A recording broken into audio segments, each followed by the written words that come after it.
Hello. ఏయ్, నేను కిడ్నాపర్ని మాట్లాడుతున్నా. అవునా సార్? మా పిల్లం పొద్దుగాల పోయి మటన్ తెమ్మన్నది, తెచ్చేమో ఇంట్లో పెట్టినా.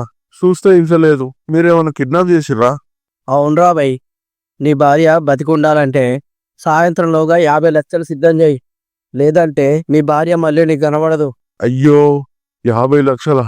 నా కాడెక్కడివి సార్? అది కాని ఈ మటన్ కూర ఎట్లా ఉండాలో చెప్పుర్రి సార్, లేకపోతే 1000 రూపాయలు ఖరాబ్ అయినట్టే. 1000 రూపాయలైనాయారా? ముందుగాల టమాటాలు వేయాలా, ఉల్లిపాయలు వేయాలా? అట్లా కాదురా భయ్, నేను చెప్తా విను. నూనె ఏడి చేసి ఉల్లిపాయలు పచ్చిమిరపకాయలు వేసి బ్రౌన్ కలర్ వచ్చే వరకు వేయించి మటన్ బొక్కలు వేసి 10 నిమిషాలు ఉడకబెట్టి అల్లం వేసి 10 నిమిషాలు ఉడకబెట్టు. తర్వాత అల్లం వేసి మరో 5 నిమిషాలు ఉడకబెట్టు. తర్వాత కారం, ఉప్పు, మసాలా వేసి 20 నిమిషాలు ఉడకబెట్టాలి గంతే. హలో హలో, అరే నాకు కూడా గింత పంపురా.